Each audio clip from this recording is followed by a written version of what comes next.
Can you hear me okay? Oh yeah, what's up, dude? What's up, man? Sorry about that. Having issues with technology.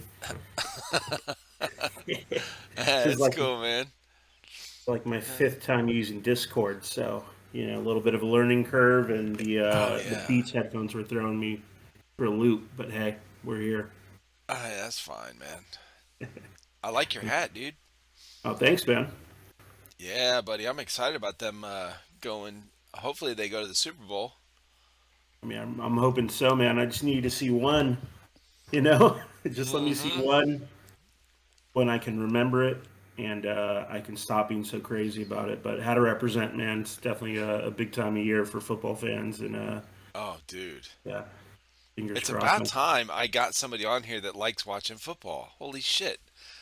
I've come to realize I don't know if it's because airsofters play mostly on weekends or if airsoft just attracts like people who don't really love football, but Yep. it's rare, man. It's like Yeah.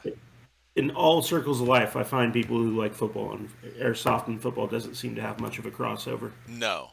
So Like so many people I talk with, like this in the last few months since football season started, yeah, I'm like, somebody will text me and say, hey, they want to be on the podcast and they want to do like a weekend or something, like a Sunday. And I'm yeah, like, I'll do it, but,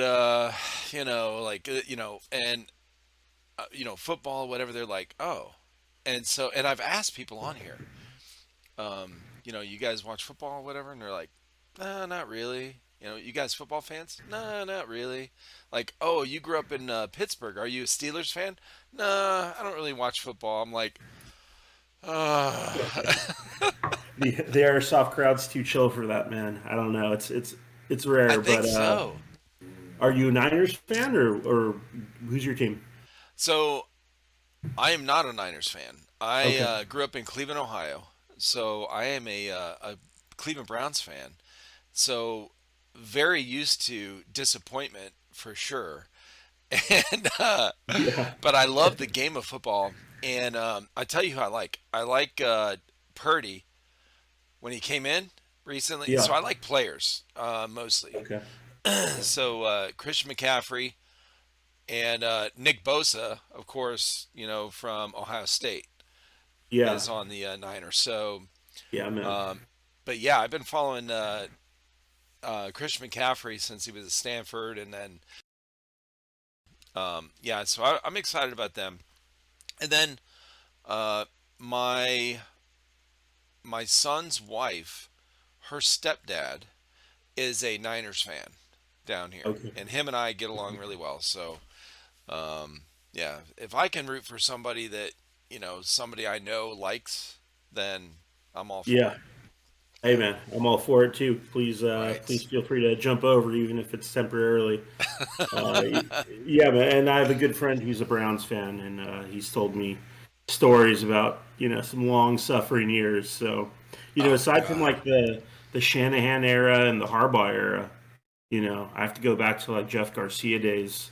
Aside Yeah. from that, Oh there's a lot God. of rough years too. Not quite at the Browns level, but Right. yeah, man, hoping for better times ahead for sure. No kidding. I remember.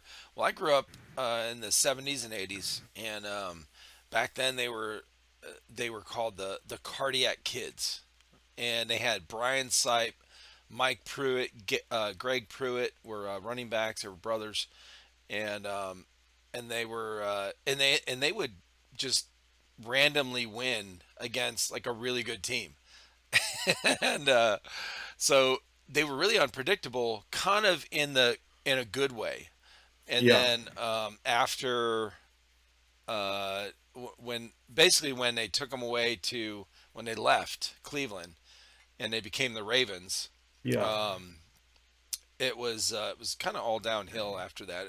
They never rebuilt, you know. yeah, man. I remember for my early childhood, they just weren't a team for a minute. Yeah. Uh, Ravens were kind of becoming a thing, and then they brought them back. And I was like, oh, this is a little bit of a throwback, but it was always like, oh, but this isn't the same team, the original team. It's the Browns, man. Yeah. That area has a lot of pride. How are you not going to have a pro football team Oh, in right. Ohio, man? It's Yeah, it's yeah. crazy. So Well, cool, man. did you grow up in the area? like in California there? So I did grow up in California, Southern California, actually. Oh, We got a couple teams out here now, but 90s, mid 90s, late 90s, like we really only had the Chargers, and then we had, the Raiders in Oakland and the Niners in the Bay Area. yeah, I remember watching the Niners as a kid, watching Steve Young and Jerry Rice, and then I had a lot of family members who were from the Bay and were also Niners fans. So they kind nice. of had an influence on me, kind of some uncles on both sides of the family. So a little bit inherited. Funny enough, though, my dad's a diehard Rams fan because he grew up in Orange County in the mid '80s. So Yeah. yeah, man. I mean, the Rams kind of messed up leaving town for all those years, left a Yes. lot of people without a home, and yeah, I just gravitated towards them because of some family ties and just kind of stuck with it, Right. man. Yeah, the last Invested now. yeah, for sure. The game on Sunday, Jerry Rice was there, and they showed him a Yeah. couple times. It was pretty cool. Yeah. Yeah, no, Um, love seeing Jerry and Steve and Joe when he pops up every once in a while. mhm. Good times, man. Like I was saying, though, I just want to see one. Just give me one as an adult. Let me see it happen, and I can, Yeah. I go think on it's my going to way. be a really good game. I think it's going to be Niners and Bengals, but I don't know. Who knows? Who knows? Maybe the Eagles. Eagles are Yeah. good, man. Jalen Hurts, but that's my Right. prediction as well. I'm saying Bengals Niners, kind of hoping for that. Yeah. What I will say, a little, I didn't know we were doing football analysis on this podcast today, but I'm thinking if the Niners can exploit that running defense, because Eagles are great in terms of rushing the edge, rushing the passer, but I think they're 21st in defensive ranking For in a terms of stopping against the the run. run. So Yeah. we'll see, man. It's gonna be a good game, though. Christian McCaffrey, bro. Once he breaks that, that dude's a beast. Like he doesn't Yeah, he is. stop. Yeah. That's good. But Cool. yeah, I'm actually going to be hosting an airsoft event Sunday. So trying to figure out exactly how I'm gonna balance running the event. I'm gonna show you what you're gonna be doing. Okay, you're gonna be pointing over here to for the airsoft thing, and you're gonna be on your phone right here. Yeah, yeah, go there. Okay, yeah, you guys do that. Okay. Yeah, man. I think I'm gonna set up a generator, attach it to a TV, stream my phone to the TV, and it's gonna be a whole setup, Yeah. man. But yeah, it wasn't my best shot in terms of planning. Yeah. Also, didn't know we'd be here in the NFC Championship, so Right. hard to pre-plan Exactly. for that. Yeah, Yeah, for man. sure. Hell yeah. So you KWA Tactical League. I Yes, am sir. very very privileged to and honored to have you on, man. I appreciate you. No, thanks, man. Thanks for having me. Yeah. Appreciate Uh, it. you guys have been doing big things. So you guys, uh, your group, or is it a company? You guys are your company is a an event host, right? Is that what Yeah, so coordinator? it's a little bit of both in terms of a group and a company. It started originally as a Milsim team called Biohazard Airsoft. That's our kind of core group of guys who have just kind of gotten together. Really, we started just going to events and trying to kind of just have a presence at a lot of these Milsims and just kind of it all started kind of. I was going with a group of guys. People would start falling off. You know how attrition sets in for airsofters. People go in and out of the sport, and I didn't Sure. want to be that guy just hitting the same guys up every weekend. Like, hey, go airsoft with me. Go airsoft with me. So Yeah. decided to just kind of start a team. Took off from there. Became like a more of a milsim focused team. And then we were going around to these different events, and they started happening less and less frequently out where we're at in Southern California. Then we had the idea of like, why don't we start our own event series that gives guys like ourselves who enjoy kind of more milsim aesthetic, milsim gameplay, something to do in the in between weeks and months between these milsim events. Obviously there's a whole generation of kids now and people like myself, even I'm 34, who've grown up with, things like Call of Duty and Battlefield and all these different games. So I think there's a good template there in terms of like how to structure a game and kind of some Hmm. concepts that people can easily kind of jump into and understand. So we started running an event series called Tactical League. Started at SC Village out in Southern California, quickly has morphed into like a national event series that we're running that has really just kind of taken the Milsim gameplay, Milsim style objectives, some of those really cool elements, and kind of combining it with video games, combining it with some elements of competitive airsoft, um, to create kind of a more, I guess, fast-paced Milsim light environment. That's a little different than like really any other kind of event series that we've really come across. Hmm. And that's what's cool about it is it's kind of taken off as people have talked about it. They've come up to us and recommended fields that we've reached out to and connected with. And yeah, man, really we kind of spread across the Southwest last year. It was our first year of operation. Just hit 1 year in January, and now we're going to be start expanding to the East Coast and Midwest, and onwards and upwards from there, hopefully. Yeah. 1 year. Holy cow. Yeah, yeah, The amount of talk that I've heard about you guys, I honestly thought that you guys have been around for a long time. Like as far as organizing events, uh, because you guys have a really good name. Like a lot of people have talked about you guys. Well, and the thank other you. thing too is I've talked with I don't know how many airsofters in in California over the last like 2 3 months. Like Sure. I can't even count how many airsofters and airsoft teams that I've talked with in SoCal, like Northern California, just all over the place. So, in fact, I talked with Baby Goat, Taco's Baby Goat yesterday. I mean, last week, and his podcast comes out tomorrow, and he's in Sacramento. I don't know why I was thinking he was in Southern California, kind of like where you guys are at. Yeah. But so I mean, just all these people out there have talked about KWA Tactical League, Tactical League, Tactical League, like all these events and stuff. It's pretty cool. It's cool to hear. It's really flattering, man. It's cool to hear. I mean, it just goes to show that when the community is really kind of excited about a game Right. mode, about event producers who are trying to do a little extra in terms of just giving people options, that Mm-hmm. they're willing to talk about it and tell other people. It's really kind of what's gotten it to this point for us is players coming out and not only playing the right way at our events for the most part, which is kind of like step one to having a good event, but then coming back and talking to their friends about it and bringing other groups of people, and it's really kind of built like a little bit of like a common ground for a lot of these players who play in California but maybe don't go to the other fields. Mm. So they'll see it at SC Village, and then you'll play it at Battle Lab or Tac City or these other locations. Now what we're seeing is a lot of indoor guys coming outdoor, a lot of outdoor guys coming indoor, which is really ultimately, like, in my opinion, kind of what we need to get the sport to grow.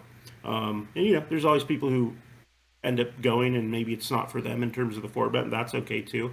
Sure. But ultimately, man, the momentum we're kind of seeing across the board with not only the slate of events, but some of the stuff on the social media side, the content side is really it's really been awesome to see. We're just really excited to be building that awareness and have the opportunity to go to these new markets now and take our game modes other places and give people that experience. Right. Yeah, that's cool as hell, man. Had no clue you guys started out like milsim type. Uh, okay, so how did you get into airsoft, and did you start out doing milsims? Is that what you No, so were I more actually more used originally to? came from the paintball world. So Oh, I okay. grew up in Corona, which is right next to Chino, where SC Village is located. If you know what SC Village is, Yeah. it's a like 26-acre paintball and airsoft location, one of the biggest in Okay. the world. Been around since like the 80s. But Really? paintball, Yeah, I follow their Instagram. That's pretty much all I yeah, know about them and what I've heard from people talking. Okay. yeah. Do shout out to Geo and Bear and the whole SC crew, Michael over there in Zayla. They were kind of my original home. When I was growing up, junior high, early high school, my dad and I would go and play. He had like we had some Tippmann A5s set up kind of more Milsim style as much as you could at that time to set up your paintball gun so it looked like a rifle. So I Oh grew up shit. doing that with a lot of my cousins. A lot of my cousins grew up in like Riverside, Marina Valley. Oh Um, yeah. I've So partied in Riverside actually. Yeah. Okay. it's a good spot, man. If you know the right households, it's a good place to be, Oh especially yeah. growing up during that time. So we started playing that way. It was paintball, and then people started getting bored of paintball, aging out of it, whatever you want to call it. And then I had Right. one cousin who got into airsoft. This was like 15 years ago, maybe a little bit longer. Actually longer, probably like 20 years ago now. And introduced me to it. And this is back when we were using Springer pistols and Yeah. Right. shotguns and pretty low FPS stuff, running around the neighborhoods and playing in the streets. Right. And then as we started playing a little bit more, guys started upgrading their stuff. I remember I got I think a SEMA M14, like long barrel one with the wooden stock. I was like the first person to own like a legitimate AEG on the block, and we used to go play Oh with my that God. in the woods, um, and just really enjoyed it. But I grew up a little bit, ended up going to college for a number of years, traveling around, having kids, building a career, and just kind of stopped playing during that entire time. It was probably about 10, 12, maybe 14 years where I didn't play at all. Yeah. Was playing a lot of basketball during this time. Oh, okay. Was in really great shape, just wasn't playing airsoft. And then, as I started being able to do basketball and things like that less, as I got into my like late 20s, just because my knees, ankles, injuries over the years, Right. um, and had some time off work, coincidentally, was looking for a hobby to get back into. And I was like, oh, why not airsoft? Like, that Yeah. was fun back when I used to play. Um, I went with some of the same cousins I used to play paintball with, and so we went to Evic, bought a bunch of gear, guns. I think me and my cousin got some Crytats, some SPRs, um, which were pretty baller at the time. This was like 5 years ago, Right. um, and yeah, just kind of got back into it, man. Really enjoyed it. Decided kind of to go a little deeper down the rabbit hole in terms of investment and time spent. And then that's when, the different cousins and friend groups who would go kind of started falling off. You know how it goes. People have kids, get Sure. married, get a new job, move Different away. work schedule. Right. Yeah, it's that attrition, man. So, kind of thought, why don't I start a new group? We put together this team kind of through the Order 66 Facebook group and these different like airsoft social media pages. That, along with a couple original guys who had stuck around from when I played with my cousins, kind of got this thing going called Biohazard Airsoft. Yeah. And really, the point was not to be run as like a influencer page, but rather a team page. um, the thing is, my background is in marketing professionally. That's what I do. My Oh. 9 to 5. I'm a publicist. I work in the entertainment industry. So I thought, Oh, why don't okay. we take some of the strategies, content, things we do in that world, and apply it to airsoft? Because I didn't really see that many teams or players doing that, like from a really like high production value sense.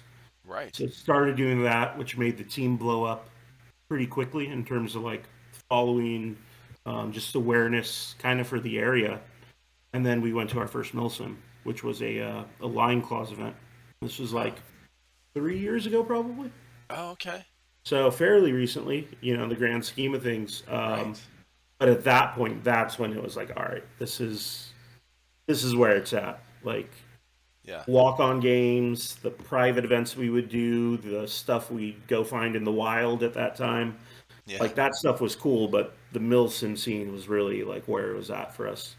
So Gotcha. once we got into that, that's when we started all heavily investing a lot more of our time and money and just creative process into just kind of what we were doing on the airsoft side. And yeah, man, it's kind of evolved over time into this team now. We have a central core of guys who help run the tactical business side of things, Mm. but our roster is probably up to like 18 to 20 guys deep right now. Oh, okay. And what's cool is everyone kind of contributes in their own way, either the team or the business or both. So Right. yeah, man, shout Yeah, out that's good. to the Biohazard guys. They've definitely pushed this thing and helped create kind of what it is today. So you're so you said your cousins are they how did you get a core group of guys together to start working on this? Obviously, if it's your cousins, you already knew them, you already played paintball with them before, and but how did you guys expand? Like, who did you just find people at the field? that you were playing with, or Yeah, it was a little bit of a mix, and I get that question actually a lot from like younger players who are like, "Oh, how do I build a team? How do I build a team?" So right? originally it was me and my cousins, and I have a shitload of cousins. I'm Mexican; it's just how it goes. We're all in this area. There's a lot of guys Yeah, around the same buddy. age or a little younger than me. Family, So it bro. was a Yeah. good like group to start with. Our first Milsim we went to, about three-quarters of the team was still my cousins. We had just created this Biohazard Airsoft kind of moniker or team name. Started wearing our patches. Originally, our patches were the yellow biohazard symbol. Okay. If you see one of those patches, those are kind of the OG ones. Um, yeah, it started with that core group, and then as guys started falling off, and I needed to recruit, there were a couple guys who stuck around Mm, from that core group. But then when we needed to expand, I started going to like different Facebook groups for airsofters. So there's mm, a couple right. out here in California, California Airsofters, Order 66, which is more localized to Southern California. Okay. You know, a couple national pages, and I just kind of put a almost like an APB out just in that comment wall, just like, hey guys, looking to start a team. Here's the name. This is kind of what we're trying to do. Who's interested, kind of taking all applications. And there were a couple guys who reached out who were really kind of core to the group and kind of brought in a lot of qualities that I was kind of looking for, not only in terms of like at this point, not even in terms of like building like a business or anything like that, just like guys who had good personality, matched the Right. vibe in terms of being serious but laid back at the same time, if that makes any sense. Sure. Oh, for Um, sure. that was kind Like of serious enough to show up when you need them, and not too serious on the field. Like, hey, this is still just a game. exactly, Yeah. and kind of just started adding that way first and foremost. Like, we didn't really have a process in place for like how you get on the team. It was just kind of like Right. come out and play with us, show up, pass a vibe check, and just make sure you fit in well and Yeah. nothing clashes, and it's probably okay. And that's kind of where it started at. And then we would go to the field as a group and meet other people, and then be like, hey, what's his name was kind of Right. cool. He's looking for some people to play with. He's willing to like spend a little bit to like get a uniform, attend events, stuff like that. Yep. So just kind of started adding that way, and then as we added more guys, it's become more of a team process. Different people will bring certain people into the fold. We'll either kind of up front Yeah. decide like, all right, do we want to put this guy through the process, or does someone have a concern it's not a fit? Once they do, kind of everyone or most people are in agreement, we're going to give this dude a shot. It's kind of like just kind of invite him out, make sure he's at some of our public events, goes to a couple milsims with us, Right. and then if all goes well, then a little bit of process. But that's kind of when they get patched in, and for us, adding that process became something necessary as we kind of grew, Oh, for sure. because otherwise it was just too hard to figure out like who was the right fit. Because at that Mm-hmm. point, people have additional motives for wanting to jump in. Yeah, definitely. Well, you know that old saying, half the what is it? Showing up is half the battle, right? Like, or Yeah, something like that. It's like that really is so true with a lot of things in life, especially with work or school or whatever. But yeah, even something like this, being accountable or dependable. Uh, that's kind of like if you're looking for somebody to grow a team, other people to grow teams, it's number one, can you show up? Are you going to be here? Like, is this person here all the time, or consistently anyway? yeah, And then go from there, because they could have all the other things check marked off. Like, man, this guy's cool. He fits in. It's great, whatever. But if they, for whatever reason, maybe it's their job. They have a rotating schedule, or they're about to have their third child or something. Whatever. Like that stops them from being able to come to the field consistently. Like that's a really big thing, part of it, that you can't, like, you can have all the other things, but if you can't be here for the team when we're trying to do something important, then it's not going to work. But I think that's why most people I've talked with that start teams, they uh, they have a lot of extras, you know.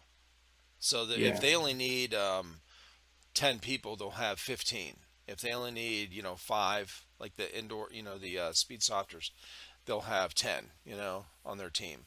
Yeah, that's Um, very much our strategy as well. I mean, I told you, yeah, at max right now we're probably looking at like 18, 20 guys. right, If everyone shows, but how often is it, that makes sense, especially at some of right. these events, where we're a little bit more limited.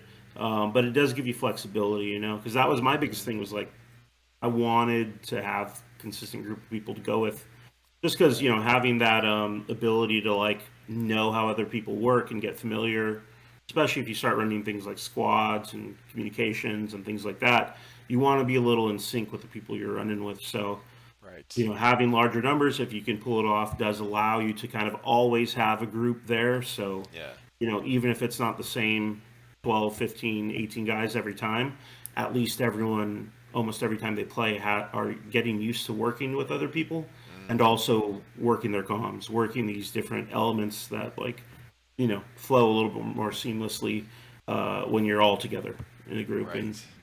yeah, man, that was really it. I think that and understanding that airsoft is a hobby. You know, Yeah. even if you're in the business now in terms of like running events or Sure. anything like that, you have to understand the player base. The vast majority of these guys have a day job. They have a wife, girlfriend, kids, what have you, Yeah. and a number of other things that do and should always take precedent over airsoft. Right. I tell a lot of my guys, especially because I'm one of the older guys on the team, some of these guys are 22, 23, 25, 26.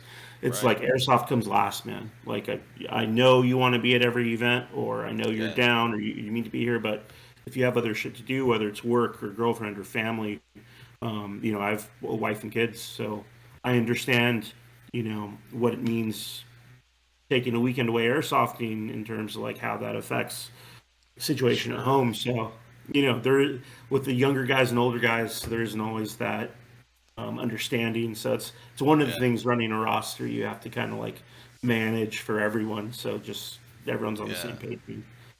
The human element is Yeah. definitely the most challenging part. I'm sure. I'm sure. That's it's anything with building a group, with working with a group. It's team building, just people in general, and then you have personality clashes. Just never know. You never know. It's somebody doesn't like somebody because and sometimes you don't even know why. And you're like, oh, it must just Yeah, be personalities. Okay, whatever. But yeah, yeah, that's man. It's a big variable for sure. But we've gotten pretty lucky for the most part. Obviously, yeah. things pop up just like any other team or group. But also, going back to football, it's like I played, up to a certain level, high school pretty much. But even then, it's like you didn't have to be best friends with everyone on the team. No, You just had to respect people enough to work together, communicate, all that do stuff. your So, job on the field. Yep. yeah, There you man. go. Yeah, That's first right. and foremost, right? Then everything else is kind of secondary and will work itself Right. out. As long as the respect factor's there, man. Yeah, that's funny you said that because now that I'm thinking back, it reminds me, when I played football, it was same thing. I mean, we had, and it's it's like a switch. You just flip it just happens when you get on the field, whether it's in practice or a game, like you could be talking shit in the locker room, padding up, right, gearing up to the guy. Like no one, on a football team, you might have 50, 30 to 50 to whatever guys, and not everyone's going to get along. Is just how it is. Yeah, And you get out there on the field, and it just all goes away. You're yeah, all focused on this one thing. So, and then right after you're done, right? You go back in the locker room and you're just hating on each other on, some of these guys. Not really, it's more of the fun kind of thing. But there are some for sure people that just you're not gonna, I don't want to hang out with you outside of football. Uh, But once you Yeah, get on the field, you're good to go. No problem. 100%, man. It's ultimately for me that's maturity. Like Right. doesn't matter your age. There's Yeah. 40-year-old men I've met who are immature as shit, and then 22-year-olds who can handle themselves. Kind of no matter the situation. So it takes a certain amount of vetting to figure out who those people are, and even then you can't Yeah. account for everything. But yeah, I feel like right now, kind of with where we're at with the Biohazard roster and stuff, we're in a pretty good place, I think, Well, I across the think board. too, what I'm hearing is, with your core group of guys, you guys were family, like legit family, and you had a long history of stuff together before KWA Tactical League. So I think when people other people, as you add people to that, they feel that good vibe, they feel that harmony almost. It's like everything's cool, we're good. There's not this dissension in the in the troops or whatever. And I was just talking with a guy tonight earlier, and he was saying, this is something I've heard is very common that I've heard so far with talking with the airsofters is, they were on a team, maybe two teams, previous, and it was going great until it wasn't, and then once it Yeah, wasn't, it just spread like the toxic mentality or whatever it just the bad attitudes, just the negativity or whatever that just started spreading. And we were talking about that for a minute because I was like, dude, it's so weird how quickly, because we feed off each other. Human yeah, beings, we feed off each other, and it's positive or negative. And he's like, yeah, man, once this one thing started from this one person, it just spread like, and that's what happens. It's and sometimes you yeah, can't man. really stop it. You just have to cut ties and kind of start fresh. Yeah, it spreads. For lack of a better word, it's cancerous. It just kind of Right. spreads. You don't even notice it spreading, and then suddenly it's everywhere. And that's, don't get me wrong, like things are in a good place, but we've had our own Yeah. fair share. A couple things have popped up over the years that have resulted in a little bit of roster turnover. But that's people in general. I think you know at a certain point you have to figure out if things are going to work with a given Yeah. situation. And for some people, they have different goals in mind, different priorities, and that's okay, man. Like, there's a lot of teams who get together and then break up, and the players become toxic to one another and will never talk to each other again and Yeah. start sticking to their own camps. And it's like that's not what we need as a community or an industry. Right. Again, like, not to keep using this word, but maturity. Like there has to be a certain level, certain approach to it, Sure. certain understanding that if you're going to try and get groups of people together who don't all think the same, don't all act the same, that those things are going to pop up. But ultimately, we're all playing airsoft, we're all playing with toy guns. Yeah. Like it's not what it's about at all. I'm really, honestly, I'm just out here trying to play Call of Duty in real life. Yeah. More than anything, I'm not approaching it that way as if it's high school lunch hour. Right. It's it kind of I was kind of surprised. I think when I first talked with a couple guys a while ago, Houdini and Pumbaa. So Houdini used to be on, and Pumbaa used to be on the same team, Praetorians, out in Yeah, Tennessee, and they play. I think their home field is Nashville Airsoft, and nice.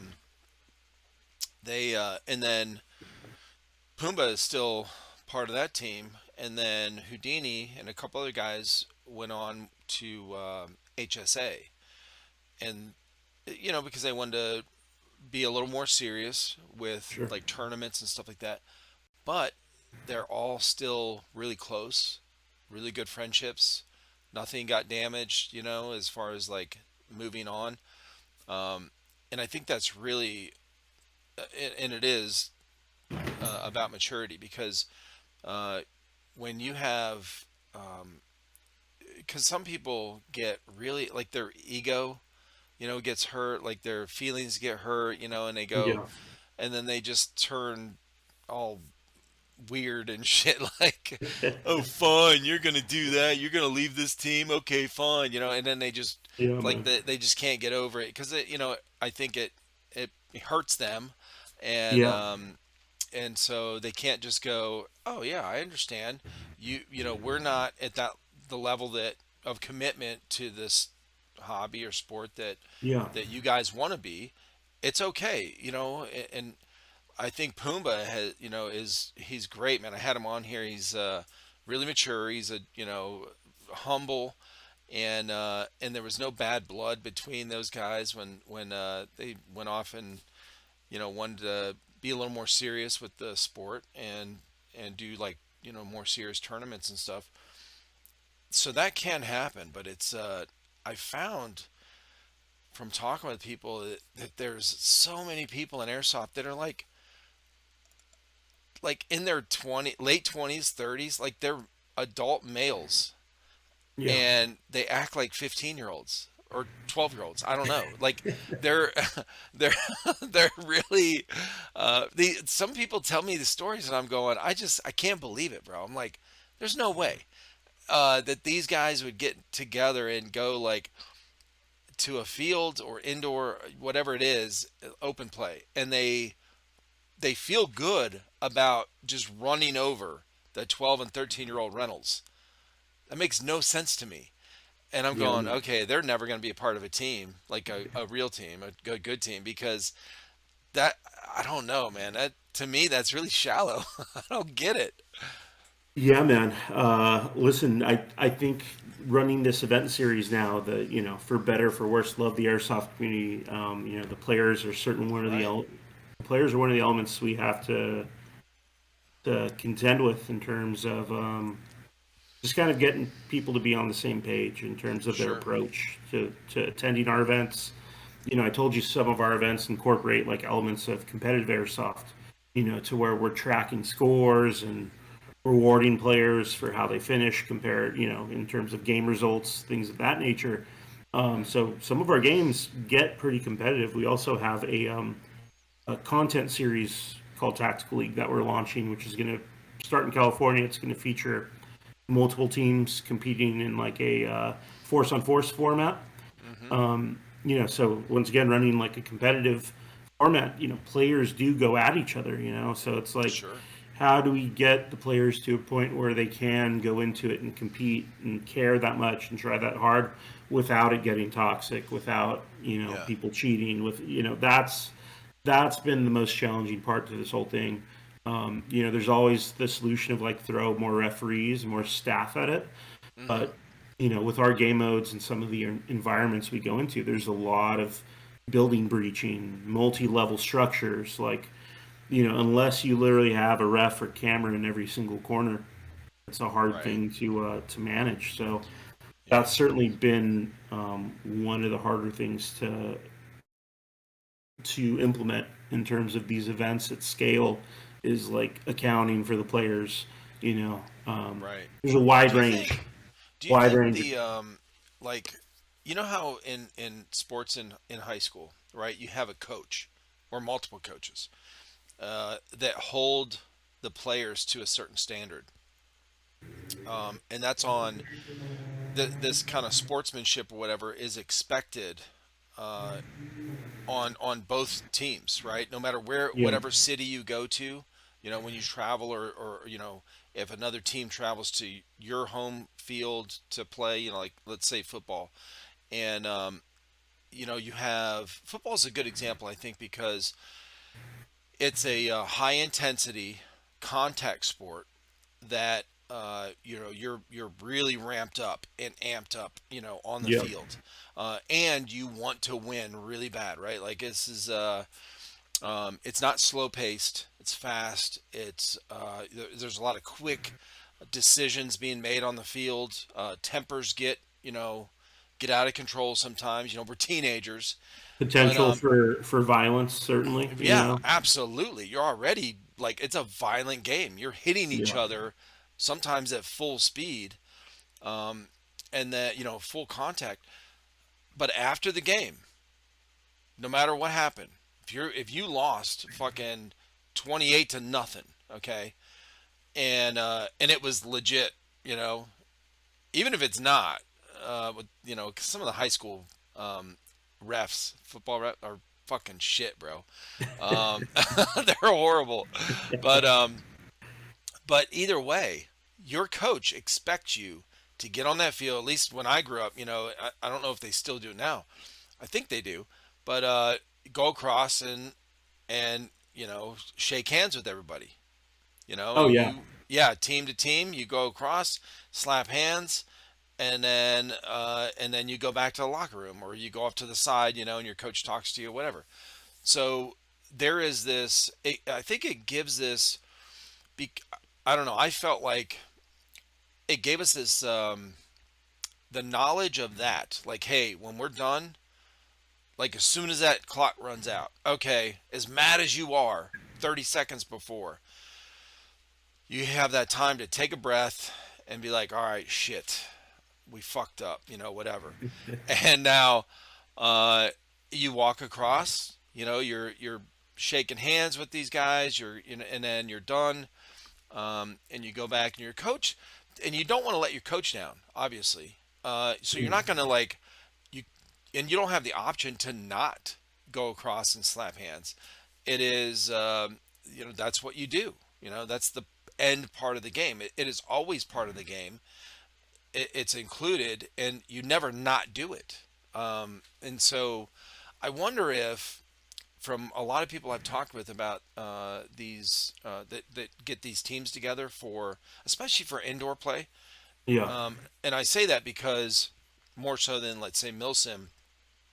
I think milsims, the bigger milsims are getting really like, there's a ton of people getting into airsoft in the last couple of years, and these milsims events have grown a lot. There's 700 people at a milsim, and it's like, oh, that's fairly normal now, yeah, from what I'm hearing. So it's like, you get kind of almost whitewashed. Like, it's so, there's so many people, you don't really have that one bad guy, to be mad at the whole game, right? yeah, yeah, So you don't really have the temper and the competitiveness.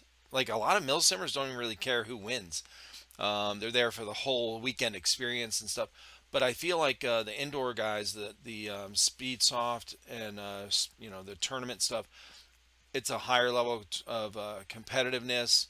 It's a smaller venue, and it's fast paced. That's why I'm saying it's like a lot like football. It kind of is a contact sport. I mean, you're not hitting each other, but you're shooting the shit out of each other. You're yeah. running into barricades and sliding into the wall head first and shit. So adrenaline, all this stuff, and I understand the don't call your hit thing is a big deal that we weren't used to in paintball. I certainly wasn't when I played paintball. That I Yeah. never. Most people called their hits because it's splattered all over you. And then, so I feel like this the speed soft stuff is um, is way more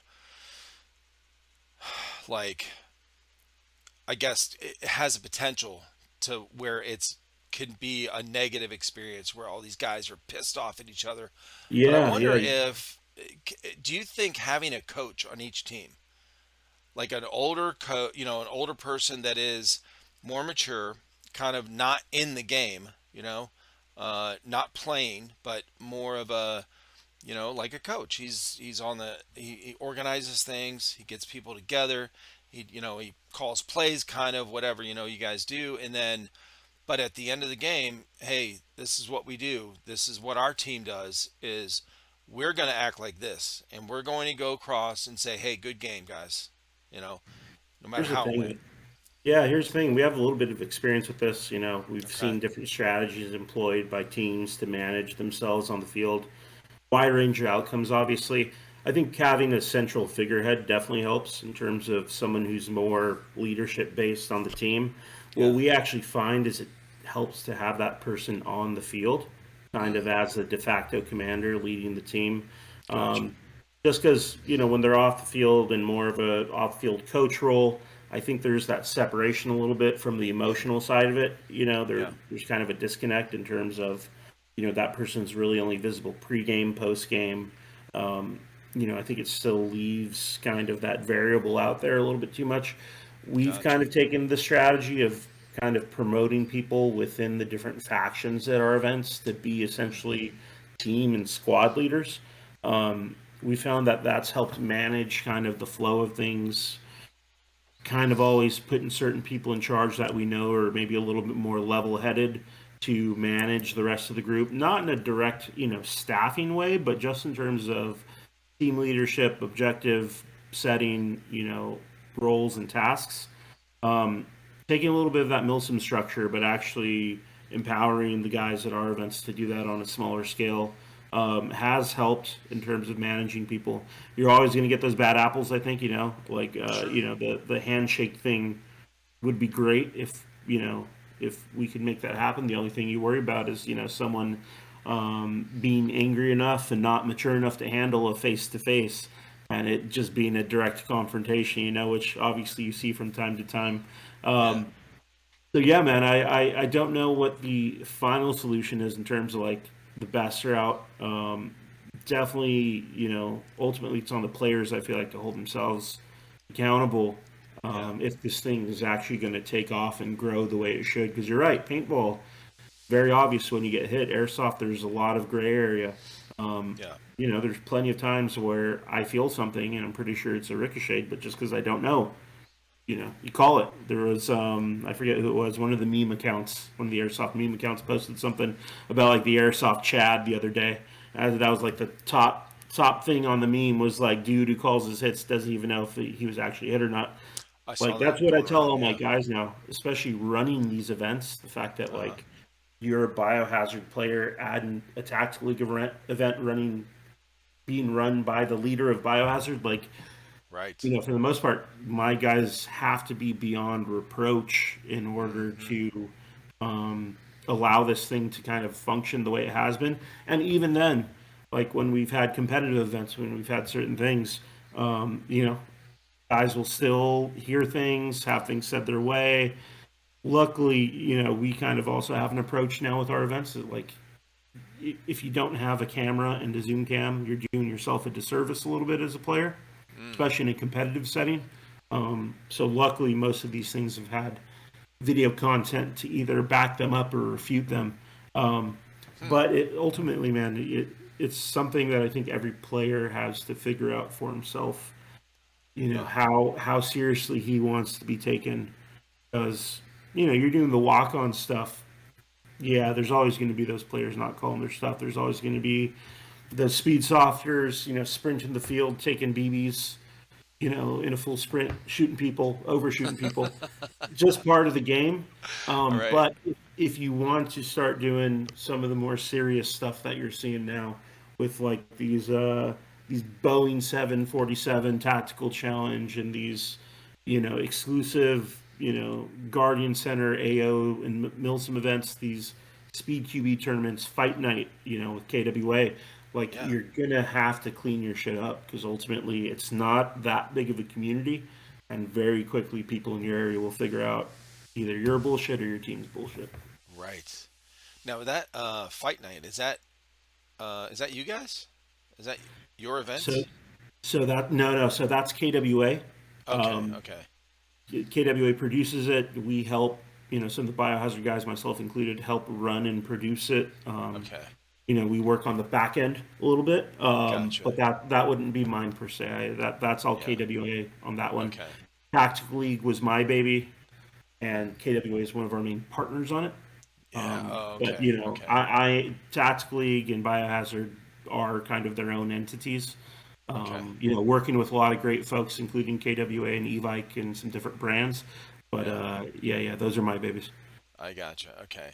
Well, that yeah, because I talk with so many people on here, and I sometimes they get a little confused as to who is what and where. Like the their Instagram name is different than their Discord and their I'm like, Wait a minute.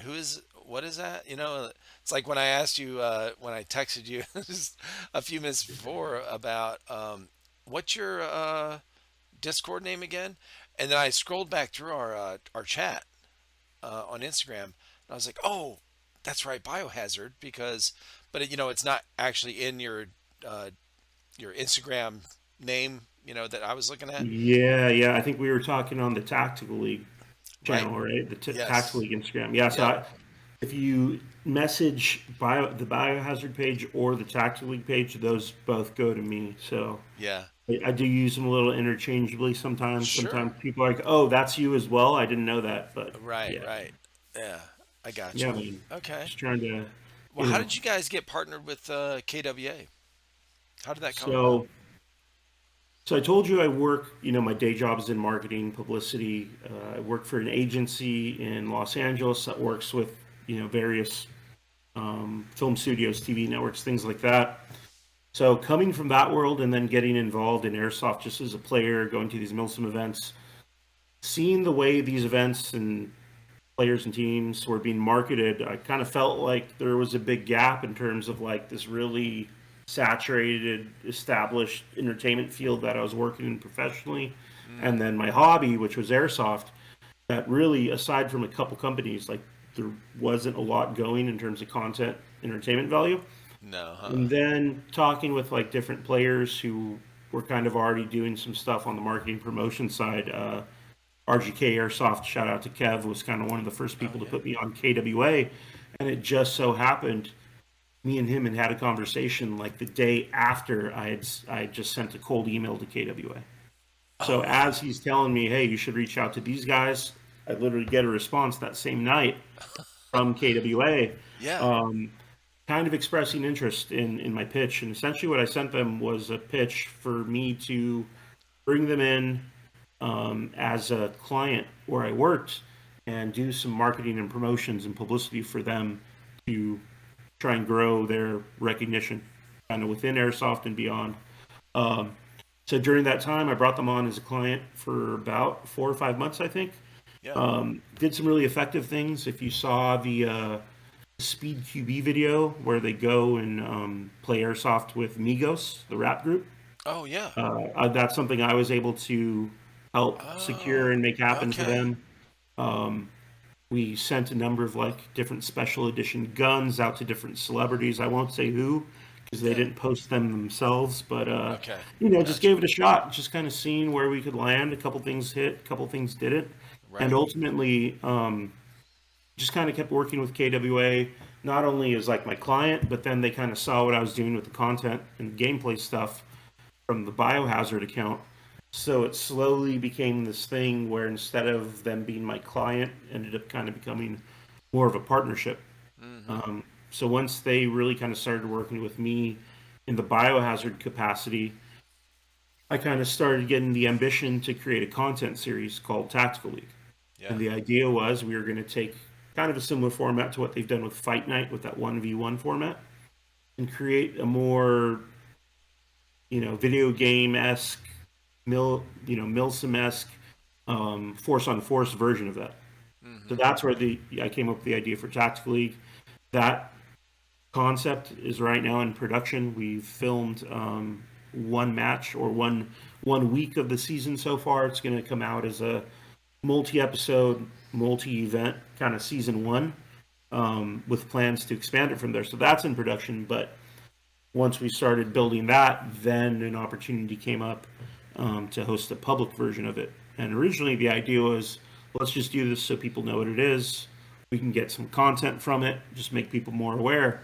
Yeah. Hosted a public event at SC Village, and then it just went crazy. Like the buzz based off of that one event not only built a huge kind of splash within the airsoft community, the owners at SC Village kind of realized what was going on. Just so Mm. happened Gio DeGidio, who's one of the like longtime owners there, was out that day. Came over to the field just because he heard what was going on, and instantly kind of fell in love with it. So Okay. he propositioned us like, "Hey, I want one of these every month." He was like, "Can you do it?" And at this point, we hadn't planned to run anything. So I Yeah. was like, "Yeah, we can try. We can try." So Yeah. that ended up kind of being the backbone for our first year of operation. And then once we realized what we had in terms of like the format and how people were responding to it, then it just became about expanding. So yeah, man, now we're 13 months in and about to go to Atlanta for the first time in March. Oh shit. Uh, Working on different markets right now. What are you Obviously, doing in Atlanta? well, we're going to be at SS Airsoft actually hosting our first event there called Tactical League Black Ops. Oh So shit. gonna Okay. yeah, gonna go visit Steve and everybody at SS. Super excited to get out there. I think we're taking OC Airsoft with us Yeah. for a little trip since that's one of his favorite fields to go to. Oh, Then that's yeah, man, wild. all over the Southwest already. We'll be at Freedom Airsoft next month with Jenny Lynn at her family's field in Yeah. Tucson. And then after that, I was at SHOT Show all week in Vegas for KWA and having conversations with different field owners. Looks like we're gonna be going to Extreme Airsoft in Rhode Island, Oh my Nashville god. Air, yeah, Nashville Airsoft, who you brought up earlier. Yep.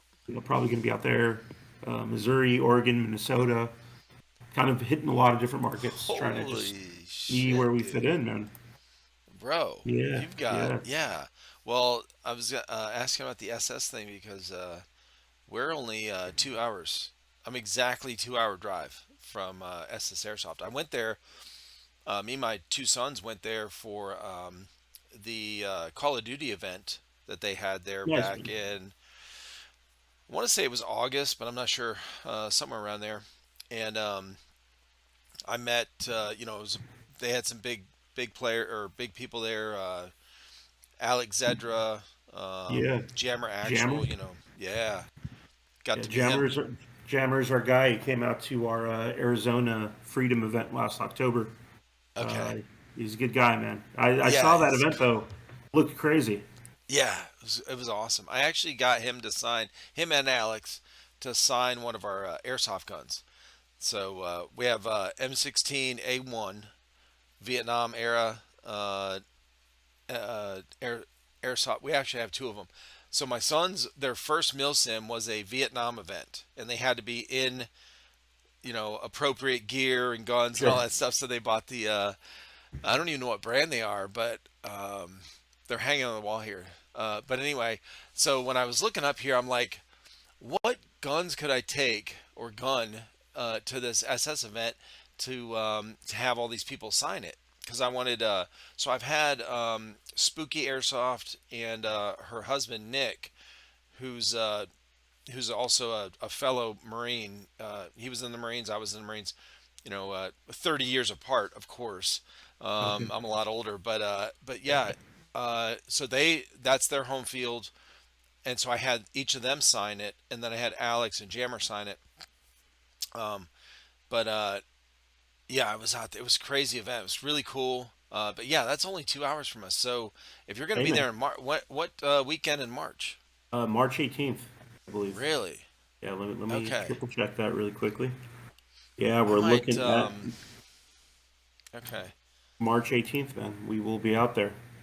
I might add that to my calendar, honestly, because like I said, that's a Saturday. Okay. Yes, Oh, sir. the day after St. Patty's Day, right? Oh, that'd be perfect, bro. I'll be hungover from Friday night St. Patty's Day. Hey, I didn't realize it was St. Patty's Day, man. We're getting Oh into Atlanta on yeah, Friday. buddy. Might have to Oh my God. make it a show, Event but KWA event. I mean, bio. So what is this going to be a tactical league so event or so it's biohazard? so it's KWA Tactical League. Okay, Yeah, yeah. gotcha. So that'll be that. Now, do you guys do? Does biohazard do? Are you guys doing events or it's all the So same, right? they're kind of all the same. Think of Okay, KWA as a more of a specific event series, and gotcha. Biohazard more as a production company. Okay, We're kind of taking a little bit of like makes I told sense. you my background with like the film Right. production stuff. Trying Mm-hmm. to take a little bit of that. So Biohazard is the credited kind of production brand. Working Yeah. on Tactical League, working on a couple other content things right now. Doing some of the publicity and promotions and marketing. We're gonna do consulting for different brands as well. Trying to break into that a little bit. Oh, good. Given like I just need to just working on adding to the team right now. Like really, our Hmm. focus for the beginning of this year, going into year two, is first staffing up, um, and then once we're able to staff up, just kind of pushing everything so it's just a little bit more fleshed out in terms of like a website. Yeah. Our promotion window right now is still pretty tight on events. Probably have Hmm. about 2 months lead time. Gotcha. On average, we want to extend that so everything's being promoted 5, 6 months early, just to help grow Oh, the player base. yeah. But Is that the normal kind of, as far as promotion, like time for events? I mean, just in general, not airsoft events, whatever, but just in general. Like if you're going to promote something, it should be started what 5, 6 months ahead. generally no. Generally, it is a lot shorter. But Oh, okay. with airsoft especially, like there isn't that like if you want to promote a concert, there's a million places you can go to promote your concert, right? Yeah. Between Ticketmaster and social media. Airsoft is very limited, especially with how little the social media platforms like what we're doing. Um, Right. in terms of limiting the exposure of our posts on Well, Instagram. that's kind of what I was gonna get to after is how where do you where can you promote, like run Yeah, ads and that kind of thing, because I can't do Facebook. I can't do, just like 6 months ago, Instagram cut my shit off. yeah, I'm gonna. Which is, I'm going to tell you, that's so annoying. I'm going to tell you what's annoying. It's not annoying that they shut it off. That's fine. It's the fact that it, like, their app doesn't know that I'm cut off. So every time I make a post, which is every day, because I'm releasing 5 podcasts a week, Monday through Friday, for the last since like, well, for the last month or 5 weeks now. I've been And seeing you, before man. that, Staying huh? busy, Oh, staying busy. I've yeah, been yeah. seeing it. I love it. I love it. My calendar's packed, bro. Packed. Um, and before that, it was I was doing Monday, Wednesday, and Friday. So for like 6 months or maybe 5 months, 3 days a week, I was releasing them. So I'm posting the thumbnail and the promotion thing, whatever. Like here's the next, like tomorrow. I do that little countdown timer on Instagram. So Yeah, tomorrow, like tomorrow, like uh, Baby Goat, the one with tacos, Baby Goat comes out. yeah, So I had the countdown timer on there, and every time I make a post, Instagram comes up and says, "Boost your post." It's like, dude, can you stop? Like, I feel like it's. You ever watched the cartoon Charlie Brown like years yeah, ago? yeah. Okay, Lucy is Uh-huh. always talks Charlie Brown into, "I'll hold the ball for you and you can kick it." Right? She's gonna hold the football Yeah. and he'll kick it, and he gets duped into it every time, and she pulls it away every time, and he falls on his back. I'm Is like, that bro, you trying to boost your shit? every time I see this fucking thing come up, I'm like, you guys are just like, you're really just fucking with me now, okay? You're really just messing with me because like you're the ones that cut me Yeah, off. I can't yeah. boost it, and but you're still putting this up here every day, and I have to click the little X to get rid of it. Oh, bro. Yeah, man. Honestly, there's no. I hate to say it right now in its current form. There's no workaround. Mm. Really, there's only a couple things you can lean on from in my Yeah, experience. Number one is finding good partners, people who will gotcha. cross promote your episodes, brands, whatever Right. it is. It's a kind of a core tenet in terms of like our priorities when we work with other companies, other teams, other brands. Is like Yeah. kind of that mutual promotion of one another. Because Hmm. aside from that, there really isn't a way to amplify your post these days. Right. It's what I would recommend to every player, every team, every brand in airsoft who wants to stay relevant within like the marketing world. Yeah. Right now, you have to leverage your connections, your friend groups. Obviously, not use people because no one wants to be Sure. used, but give Right. them something in return. Do the work of creating that 30-second snippet of video and Hmm. audio, Yeah. and tagging them and co-branding it. That'd be my recommendation, man. Because yeah, the social media platforms don't like us. It's not just Instagram; it's also TikTok. And for Right. those boost things, man, my strategy at this point is like I just try and stay off their radar as much as possible. Sometimes I'll get things flagged that they're being removed. Um, I tend to appeal them most of the time and try and explain, this is airsoft, same thing as paintball.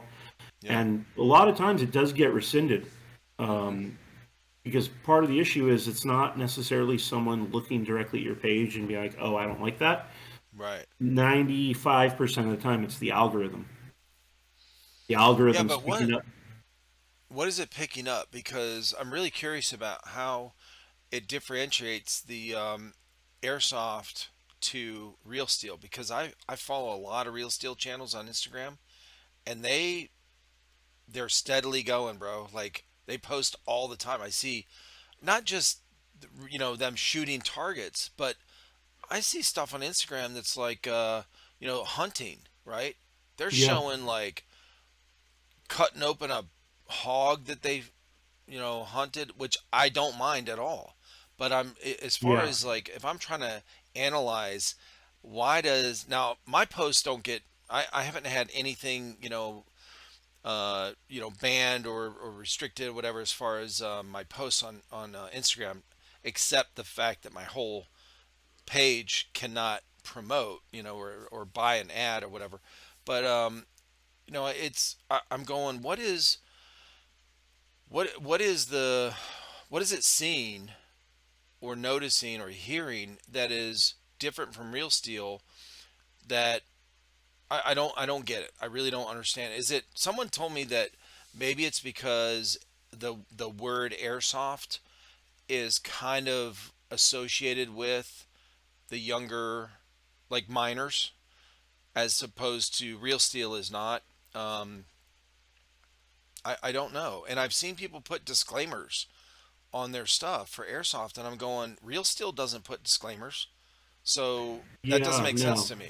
you don't. Yeah, I You don't don't need know. to put disclaimers. That's common misconception. I see a lot of people do. Ultimately, really doesn't matter. If you're Yeah. going to appeal it, you're going to explain that anyways. Um, what it's picking up is essentially it's what is the word I'm looking for? Hold on, hold on. Not artificial intelligence. I'll think of the word.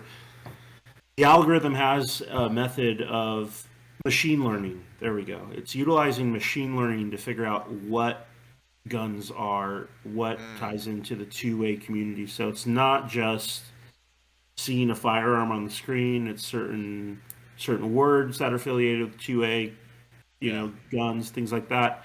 And no one's getting banned because of it, right? Because they're Right, not right, deleting your Instagram saying you can't have an Instagram because you're posting about airsoft or because you're posting right. about guns.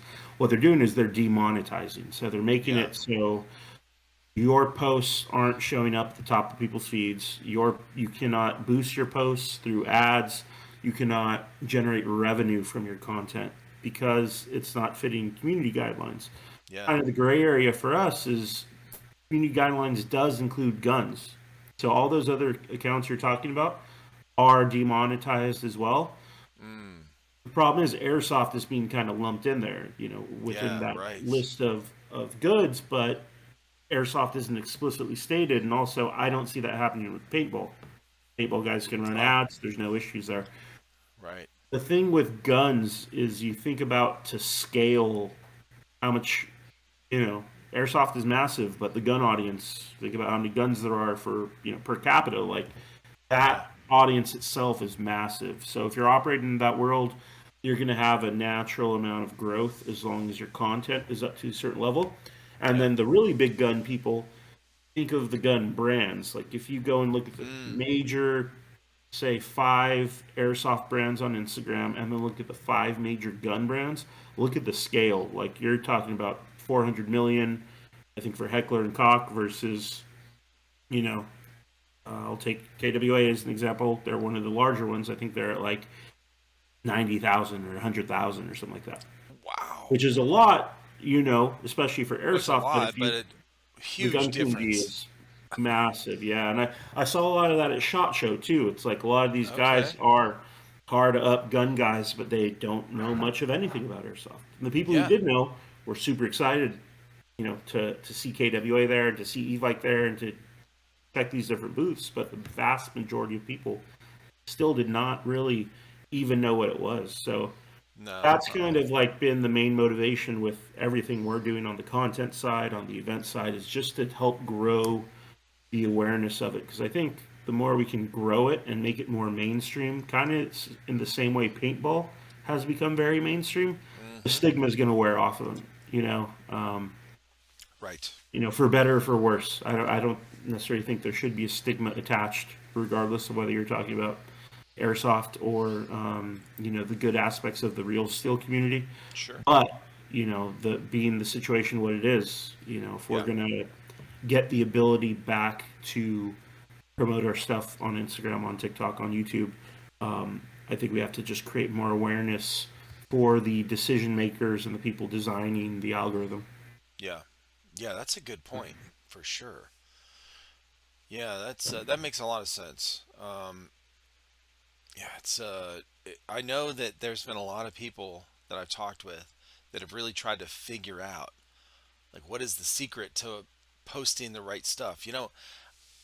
I I have never really put that much thought into it. Okay. Um, and this monthly episode that we do, called the monthly backspin, and we've only been doing it for 4 months now, and we just recorded the January's version just last weekend. So we have a handful of guests on, and then I have a co-host with me. And as we're talking, we actually had Kicking Mustang was one of the guests, and he is talking like on next level shit about how, like, even down to the words he uses in his videos. He will not say certain things Yeah, because he's like, well, and the other thing too is he's got inside knowledge because he's got an actual YouTube rep that he can talk with on the phone, like, you know, and get insight as to how the algo works. He's like, yeah, the algo picks up this and that, so you don't want to put this. He's like, if you don't use this tag, and you like, he's giving some real tips, and I mean, I'm going to him. They're probably really like common sense kind of thing because he's been doing it for so long. Like he's understands how it works, and I'm going, what? I don't. Holy shit, bro! You don't even say. yeah, And somebody said, "Oh, so what do you say, like replica?" He's like, "No, you do not say replica in your videos. Do not say if you want the algo, on YouTube to pick up this and that. Um, you don't want to say this. Like it was really down. Like he's getting it down to a science, with that kind of yeah, thing. man. Oh, here's the crazy thing is I'm sure he knows a lot of it really intricately in terms of knowing a lot of details, but Yeah, it's a relatively new thing, machine learning especially. yeah, Keyword phrasing, things like that have been around for a long time, but the difference is now the system is learning what words, what combination of words, what types of words pick up on by itself, because that's what it's essentially designed to do.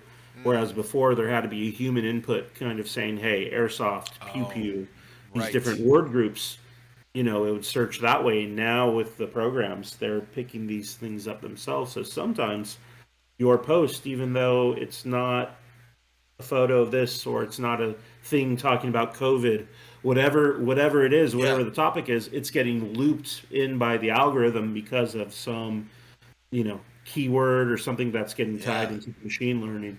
Um, and that's why a lot of those things, when you appeal them, even the airsoft stuff, after you appeal them and it goes to a human person, they're like, oh yeah, yeah, yeah, right, right. That's it's just fine. Yep, it's it's just good. airsoft. They let it go through, Yeah, but occasionally it doesn't happen. And once you get enough of those where they don't overturn them, they start deleting things, they yeah, start suspending accounts. Um, so yeah, man, it's an evolving thing. I think it's something that we're gonna have to navigate and contend with on the airsoft sure. side. My recommendation: there's kind of two ways to go about it. It's either you get it down to a science, Hmm. which the science will tell you you have to be consistent as hell in terms Yeah, of exactly. posting certain times every day, using specific language, et cetera, et cetera. And some guys abide by that, especially the really big ones. Yeah. Worked with a really big influencer recently for one of our events, and he was very particular in terms about like stuff you could post, when you could post it, et cetera. Mm. That's one way to go about it. I have a full time day job, two kids, multiple hands and multiple things. I don't really have time for that. So my strategy Same. has kind of, yeah, my strategy has kind of been, instead of taking that approach, just to focus on the content we're putting out and make sure that I think it's of a certain quality. Right. And yes, that's not going to grow the account at the same rate as maybe an influencer, the way they approach it in terms of a very calculated, consistent approach. But it has led to a steady growth, even if it isn't massive, Right. just based off of awareness and then also partners. Yeah. The partnership thing is really the leverage I was talking about. That whether you're Right. taking the calculated approach or just focusing on consistency or good content, if you have partners in place amplifying your things, then would highly recommend that. And I've seen your your Instagram. Let me go to it really quickly if you don't mind. Sorry. Yeah, of course, dude. Yeah, I appreciate the info. Yeah, it's I'm the same way. I really do not look at. In fact, it was just I think yesterday or the day before. Um, I was in the bathroom on the phone, normal, and I'm like, before I had to leave for work, and uh, and I'm scrolling. I'm like, I have not looked at like how many followers or whatever, on Instagram. I don't Yeah. check that very often. Honestly, I don't click on my own like thing, um, because I'm constantly, since I started releasing so many podcasts, I'm always thinking, okay, do I have this thumbnail on my phone? Can I post it? Whatever. Am I ready Sure. before I leave for work? And so I, uh, I'm looking at it and I clicked on there. I'm like, oh, we hit 2,000 followers. Okay, cool. That's awesome, man. I appreciate all that, the growth, and but I honestly, I don't look at how many likes I get. I get those notifications, on Instagram, Yeah. like, oh, this post is doing 97% better than your other posts. I'm like, yeah, my other post got like 3 likes, so it's not really saying much. I don't know. I don't know. So I don't really look at how many, all these different things. I really care about people. Yeah, Honestly, man. I'm a people person. I love talking with people. I love meeting people. I really love people. And I don't care about this influencer thing and how many likes and shares and whatever I'm getting. Somebody told me not long ago, on your story stuff, you can go in, I guess on all your stuff, you can go in on Instagram and see all kind of analytics and stuff, as to how many people saw your story or something. And man, I had no clue you could see all that shit. And I'm like, Yeah, I man. guess there could be, it makes sense. There's people that really get it, like, oh my God, I got to see this. Once they find that out, they like, they obsess over it. Like, who looked at my stuff and, like, I guess you could see the story but not like it or something, right? Like, I don't know. I can't follow all that shit, bro. I don't have time. It's not a big Yeah. deal to me. So Oh, I just listen, post what I man. post, and I don't care if it's whatever. I just don't care. I think that's the right approach, man. Like I come from a world where people, you know, very in depth, like know all the ins and outs, and Oh, right. it's Yeah, just your job it's for it's just a sure. lot of work, man. Like, my thing is like, why not free yourself up and just post things you enjoy Yeah, posting. right. Use it Have as a fun. creative outlet. Let the Mm-hmm. content speak for itself, especially if you're enjoying it and you think you're doing good work. Right. It's the zeitgeist. The community is going to figure it out at one point or another, and Right. it'll pull in who it's going to pull in. Um, that's the approach I've kind of taken with our stuff. Yeah. I could hone it in more. Some guys approach it that way and see more rapid growth, but ultimately, it's like, Well, listen, too, I'm doing you're this for talking fun, about man. like a promoter, publicist and stuff, and I'm like, man, over the last, I don't know, 6 months, I have these ideas, right? I want to do this and I want to do this. Like, I want to make these little short things for Instagram to promote the podcast, uh, not to promote me, but I want to Yeah, take small clips of people I've talked with or whatever and promote them on here. And I'm going, bro, I just don't know when I have time. I don't know. I don't know when to do it. It's the biggest challenge, man. You just got to Yeah. do it. You know, I if you know. want to I do it, know. you gotta right after this call, throw it up on the screen for 10 minutes and find 30 seconds. No You know, shit. here's what I would say though is one thing you can do that doesn't take a lot of extra effort. Yeah. You're creating these posts tagging all these different players, right, in your post, Yes. and Yeah. you're seeing them share it to their story. Yeah. What'll be more effective for you instead of only getting on their story, you can do what's called a collaborator tag. Have you seen that on your Instagram? When you No. go to tag people in the photo, there's a button to the right next to tag tag account. To the Yeah. right of it, it says add collaborator. Oh, really? So you can pick one collaborator per post. You can't change your collaborator after you post it. You can cancel it if you really want to. You should be collaborator tagging all of these players and their accounts. All they have to do is hit accept, and that post that you're posting will have two owners. It'll have you as the original owner, and then the person you tagged as the collaborator. It'll show up on both of your feeds, and it'll Really? show up to both of your audiences. Yeah, if you go to the Tactical League or the Biohazard page, look Yeah. at a lot of our posts. The vast majority of our posts, most of them are owned by multiple people, usually a teammate or usually sharing between Tactical League and Biohazard. And what that means is both of the audience for those accounts see the same individual post instead of having to post it twice or instead of only posting one place. Bro, you just blew my mind. Okay. Yeah, man. It's I'm been gonna. really that's the one tool Instagram has given us that has allowed us to like continue this like Yeah. little bit of growth. Right. And that's what I was saying with partners. You know, like getting Evike. I'm sure you can imagine to accept a collaborator tag from us or SC Village or Oh, KWA. right. Right. Um, that's kind of what's helped as well. Problem now is that Instagram, when it's demonetizing some of these accounts, Yeah. certain accounts are not taggable that way anymore. So, Oh. like I said, it's an evolving problem, but Right. Right. I would highly recommend it, especially with like a lot of these players don't have accounts big enough to get blocked.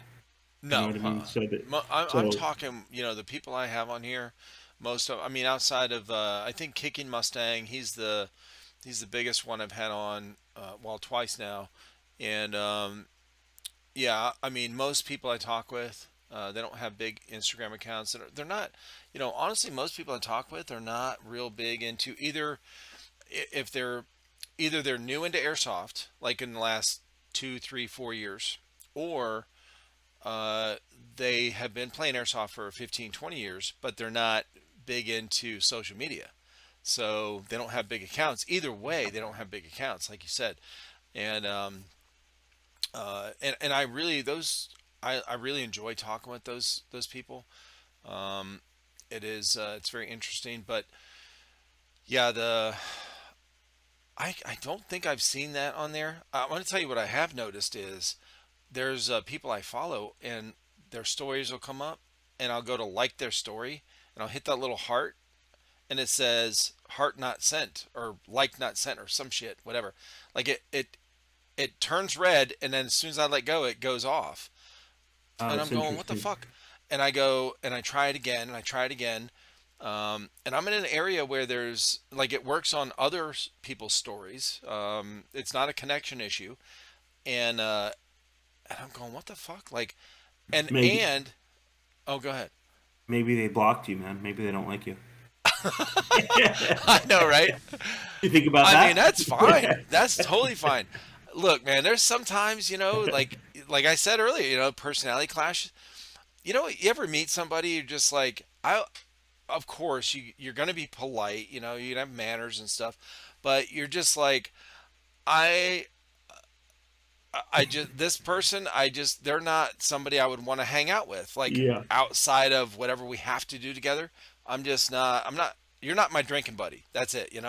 And that's just a personality thing. It's yeah, okay. yeah, It's going to happen for me as well. I understand that. I'm totally fine with it. Nobody's going to hurt my one feeling. It's the when you listen to podcasts, okay? When I first started doing these, I'm like, you kind of have to be a little thick-skinned whenever you Yeah. start opening up a little and posting things on, social media, whatever.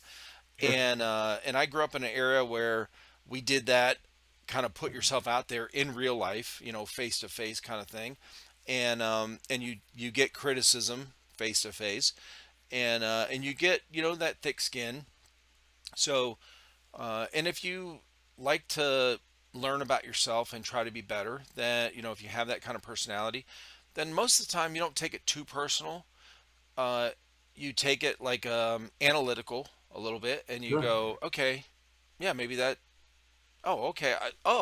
It's like an epiphany. I didn't know. Because when you look in the mirror, Yeah. man, when you look at it, when people look in the mirror at themselves, they don't see what other people see.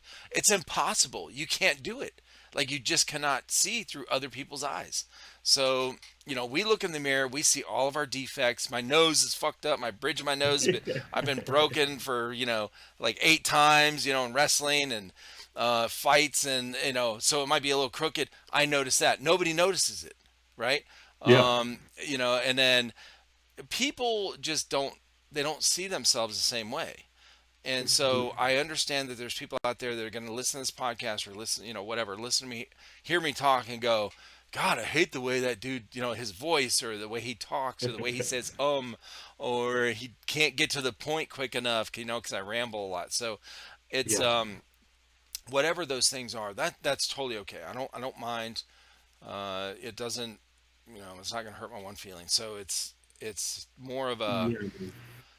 yeah, I like learning. I like learning about people. I learn about myself, whatever. But yeah, it's the now I will say this: if they did block me, I guess I wouldn't see their I wouldn't see their story, right? But it That's does fair. happen. It's so weird that, and it's only on stories. It doesn't happen on a post. So That's strange, man. I can't say I've seen that before. really, Although I don't think I don't think I'm the best at liking people's stories. how dare you? I'll drop a You better comment and like like your post. everything, bruh. I promise I'll like your post and drop a comment. Every once in a while. But liking stories, I'll watch them. I'll watch the shit out of them. But Hmm. I just see when Instagram came out, liking stories wasn't possible. So for me, that's like not a natural place my mind That's goes when true. I'm scrolling. Like the Matter of feed is fact, easy, you just double tap that yeah, thing, keep it moving. But the right. story, I treat it more as just like watching something versus I interacting totally with it. forgot about that. That's a new, Mhm. kind of a newer feature because Yeah. we've had our Instagram for, we started our YouTube channel 3.5 years ago and Instagram like right away, but I didn't run the Instagram the whole time. Mhm. My son, Okay. actually, JP, who's on our channel, he's the best friend of my son's that got him into Airsoft almost 4 years ago.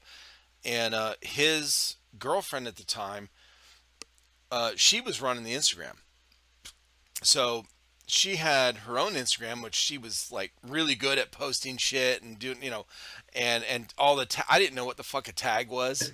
I didn't know. I wasn't on Twitter. I didn't know what a hashtag was. When people would talk and say hashtag this, I'm like, what the fuck?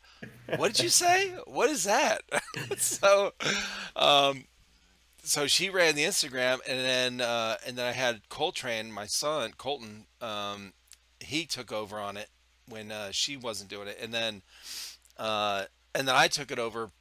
I guess almost a year ago. I guess Okay. maybe 6 months. I don't know. And Yeah. uh, and so I just started learning. That's where I started learning all the different features. And I'm like, I'm still struggling with what is this feature now? How do I do this thing? And so yeah. Anyway, I Hey appreciate man. any advice. Yes, sir. I mean, I'll stick on with you after if you want me to walk you through that tagging process. It is really helpful, man. But Yeah. yeah, listen, not to shit on the Gen Zers here, but I'm 34, so I was one of the last generations really to grow up, playing outside and coming in when the streetlights came on. Up Oh, until pretty much my junior or senior year of high school, yeah. when MySpace became a thing, and Oh then I went shit, to, and then I went to college, and Facebook had just come out, the oh Facebook at the time. So bro, you just brought up MySpace. Holy shit, I yeah, forgot about yeah, it, yeah, bro. that's That where I'm was coming from, that man. was the shit back then. Okay. Yeah, yeah, yeah, yeah. I mean, top eight, whole thing, man. So, Yeah. so yeah, kind of like going from kid who didn't have social media to suddenly being like still pretty young and Yeah. adopting it very quickly. Like Right. that's kind of what's giving me like a base level understanding of this stuff. And then going into the line of work I went into obviously has developed that in a different Sure. way, but um, it's been cool, man. I think I attribute a little bit of that knowledge base to like how we've been able to navigate this thing so far and get around some of the Instagram issues and TikTok Mm. issues with like Yeah. deplatforming and monetization. And quite frankly, it's also a large part of the way I try and sell myself to these different brands and partners Sure. that we're working with. You know, it's like not only are we fully invested in this airsoft thing, but then we're applying the strategy to the content and the social media and the marketing that is hopefully going to, elevate your product, in turn, elevate the partnership, Right. elevate us. And, yeah, man, I mean, we're a year in That's now. We'll see where it goes. yeah. No, it's a really good insight on the on that because yeah, you're right. You know, and that's something I forget. I really am in this bubble. When I biased, however you want to say it, you know, it's my view is very narrow with airsoft because I'm only talking with airsofters. Right now, we talk about their life, we talk about their background. The podcast itself, like when I'm having a conversation with somebody, is very broad. But Yeah, uh, my view is everyone I talk with is so into airsoft and excited about airsoft. I have this view of airsoft as being way more popular than it is. And it's really changed because before I started doing these regularly, I, when I first started doing these podcasts more regular, like scheduled, um, I had a couple people on that would say, "Oh yeah, paintball or airsoft's going to be just like paintball. You know, it's going to be popular. I think it'll be televised, that kind of thing." And I, the, you can. It wasn't even that long ago. It's like 100 podcasts ago. You go back, and I'm sitting there laughing in the podcast, going, "No, it's not. It doesn't even. Nobody even knows." I went on this rant for like 10 minutes. Nobody knows airsoft, bro.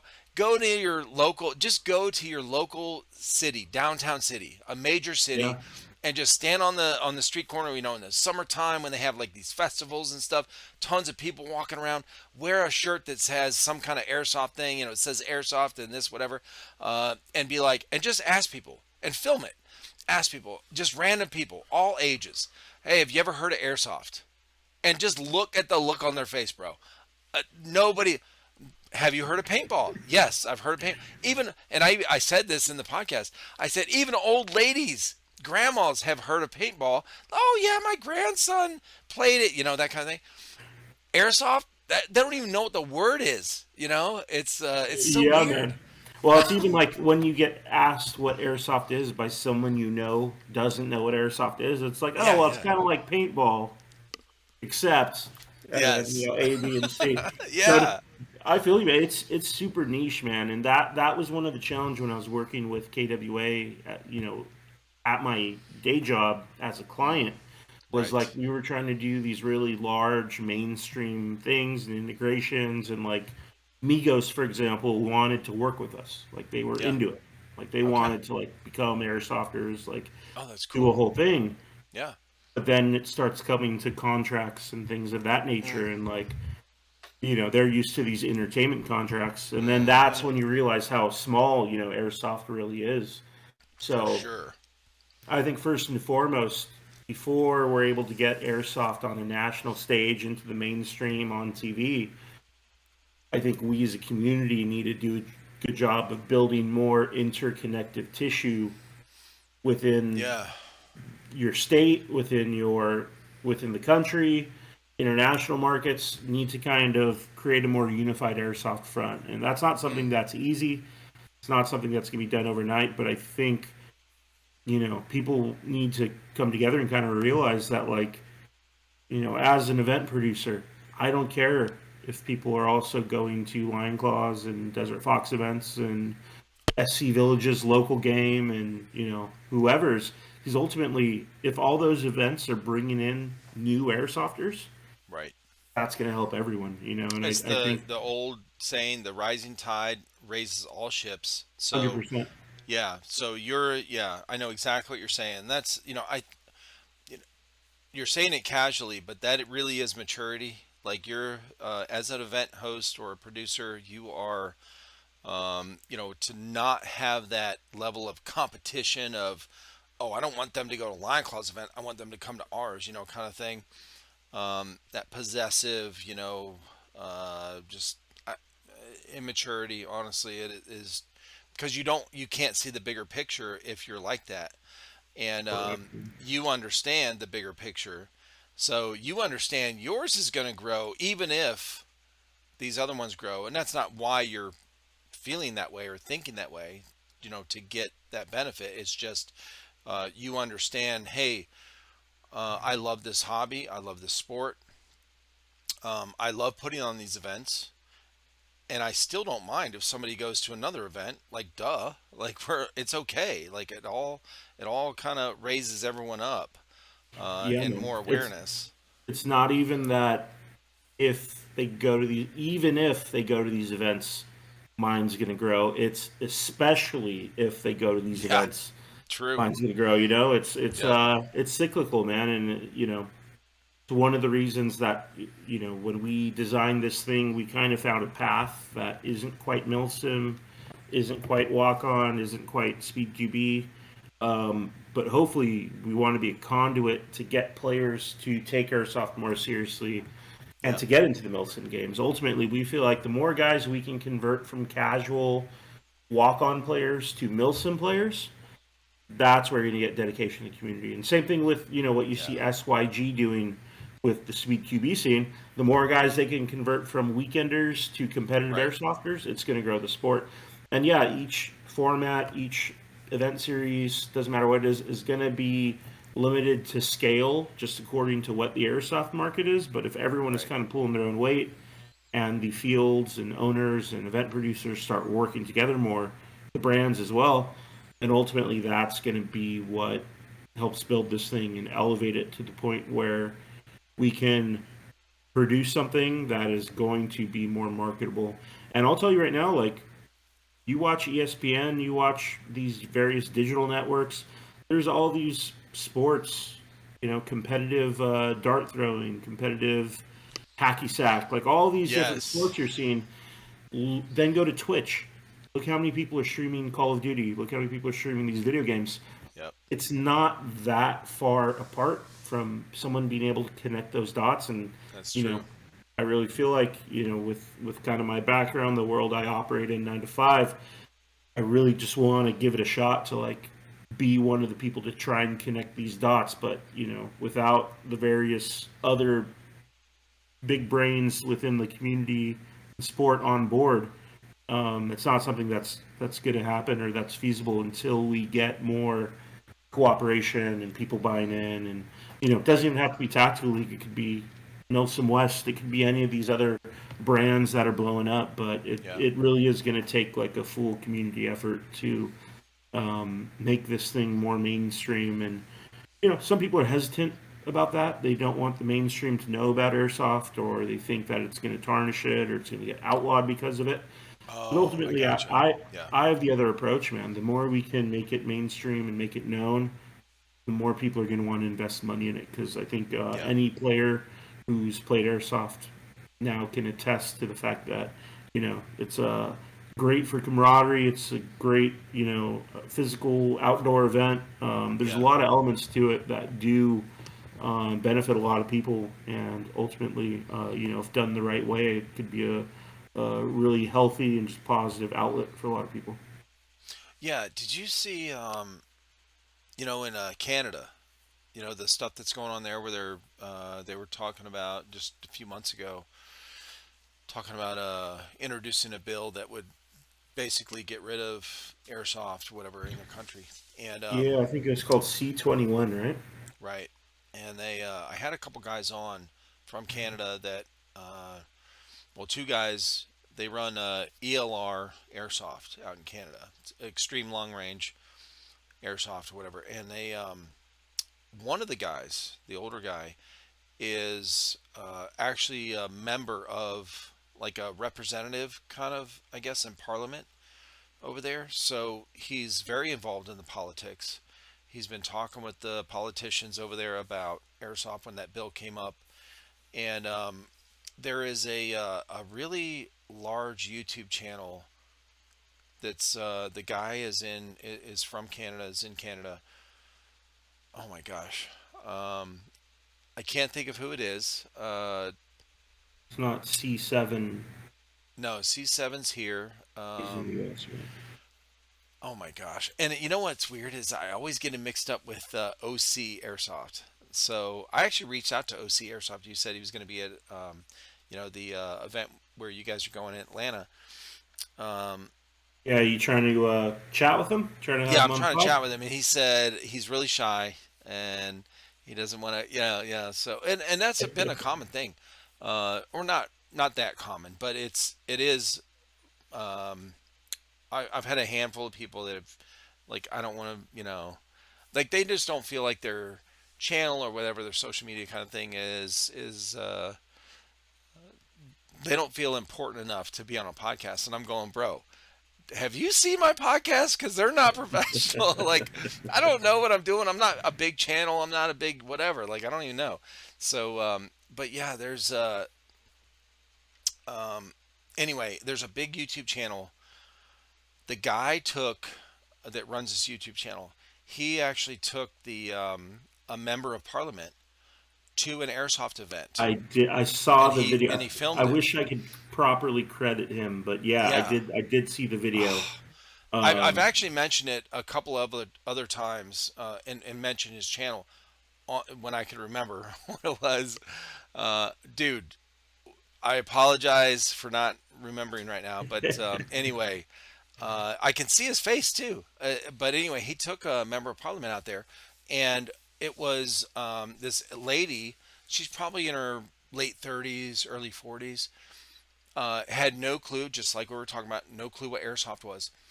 But she goes out there and she is just blown away, like really pleasantly surprised about the community, just like everyone else that gets into airsoft, that is, myself included, that is just blown away by uh, how cool the community is. It's yeah, so I feel like people on the outside, especially when these politicians are trying to figure out laws for shit, whatever, and like what you're talking about, people are afraid that airsoft's going to get banned. Um, I can see that side of it because the guns do look like real guns. Paintball guns don't look like real guns, so they don't even worry about that. But it is when this lady went out there, she was like, "Wow, okay," and it really helped kind of change the mindset of and she took that back with her to this discussion in Parliament. So yeah, I think you're right, man. The awareness is really it's got to spread. It's got to grow more. And I think I have the same problem that a lot of airsofters do. Like I said, I'm very narrow minded when it comes to this because everyone I talk to is so into it. Oh, I've been playing for 20 years. So I have this idea that airsoft is way more popular than it is. And then I'm like, oh wait, nobody knows what this is.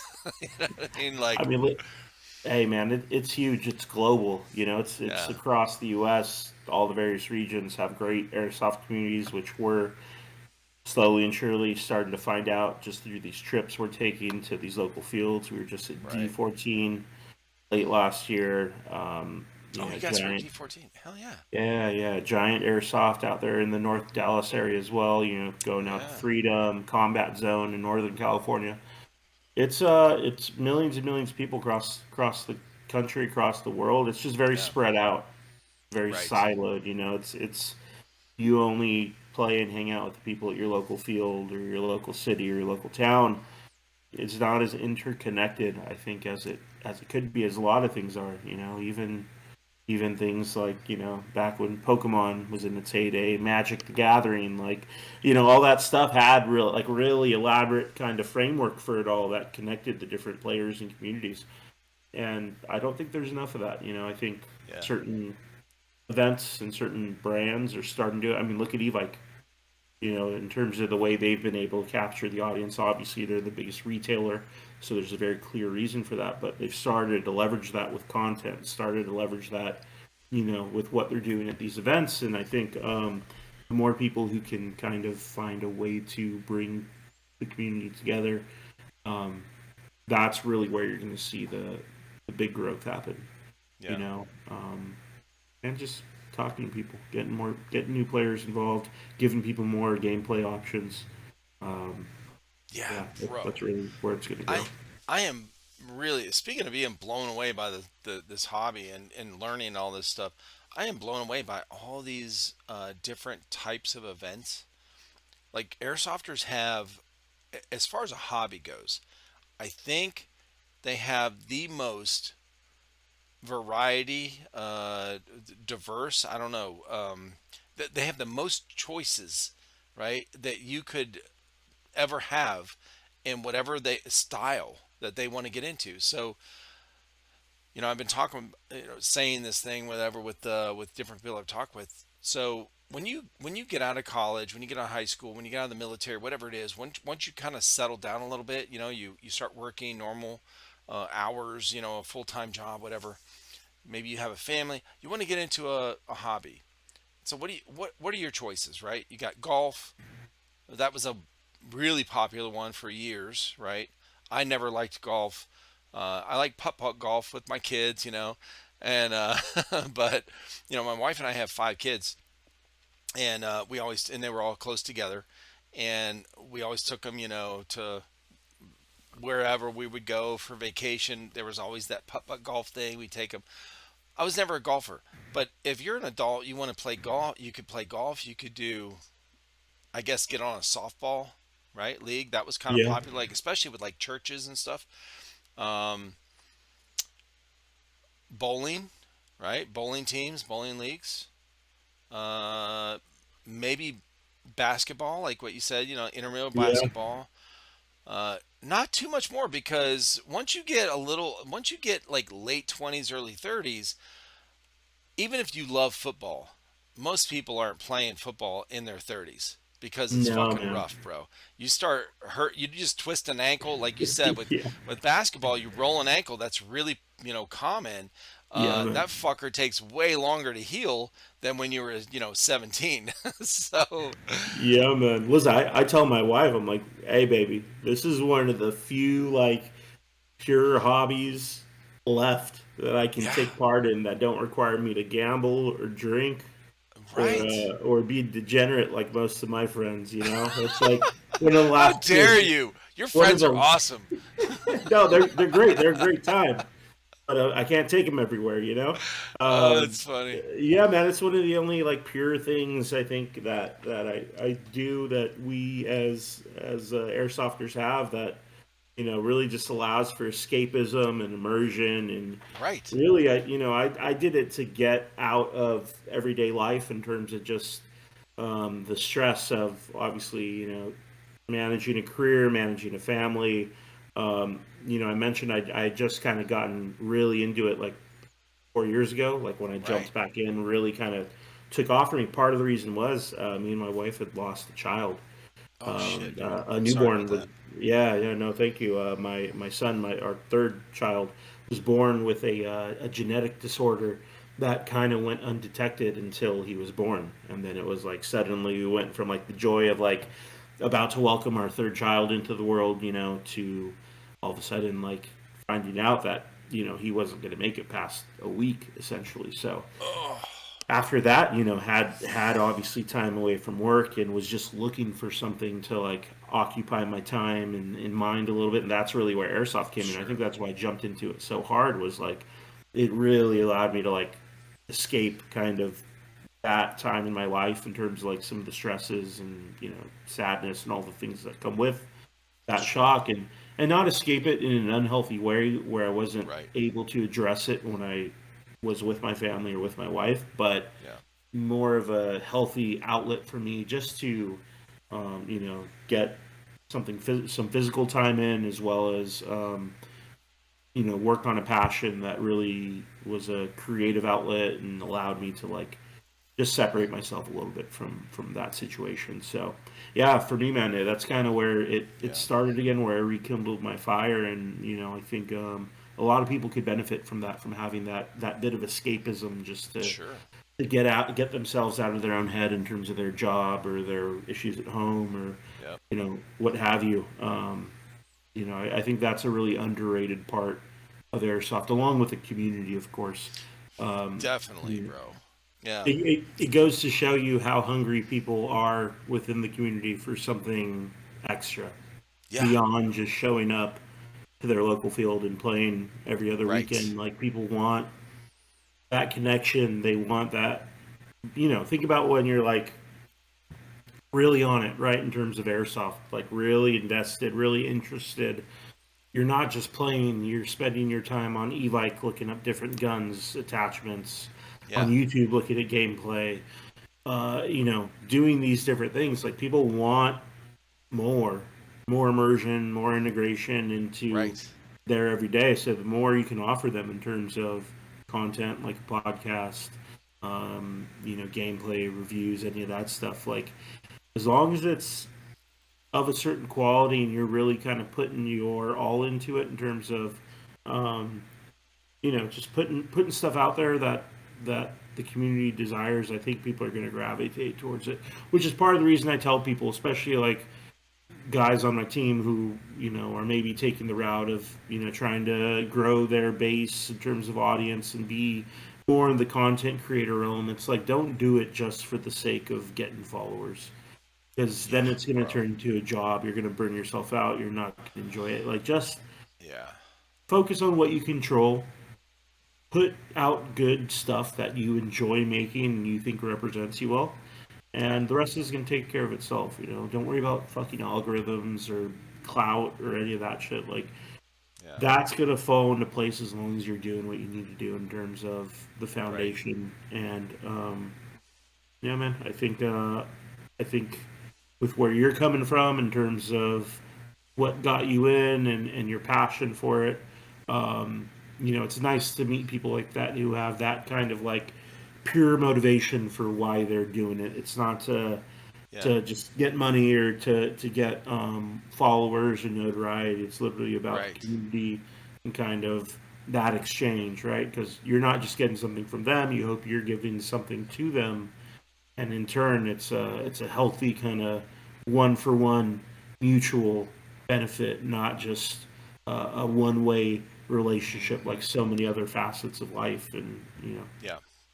of everything. So, yeah, Well, I man. think a lot of people. I think a lot of people. They see when I ask them to be on the podcast. I invite people to be on or whatever. I think they see.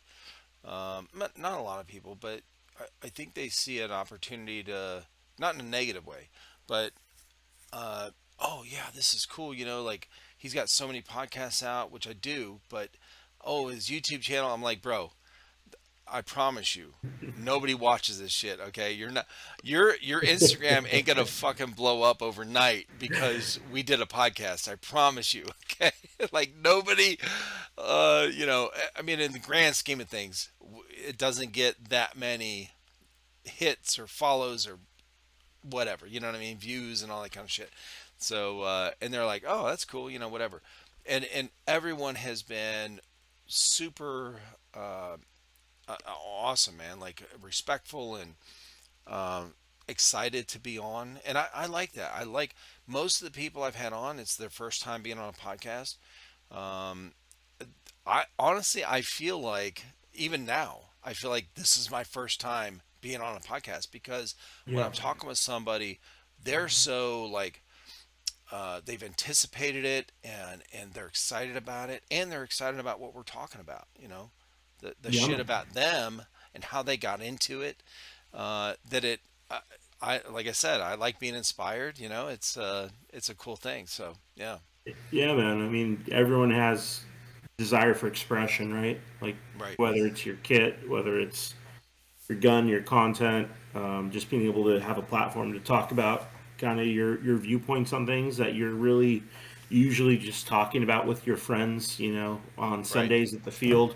It's part of the reason we're into it, So the idea of being able to do it with new people, is always exciting. It's something I enjoy, man. It's part of the reason I wanted to come here, chat with you today, was just to connect the dots and really continue to just like build the cohesion between the different communities and regions and all that. Because Right. I think we all have the same desires in mind in terms of what we want out of airsoft, but it's like until we find a way to really start connecting all of that, like it's always going to be only a fraction of what it could be.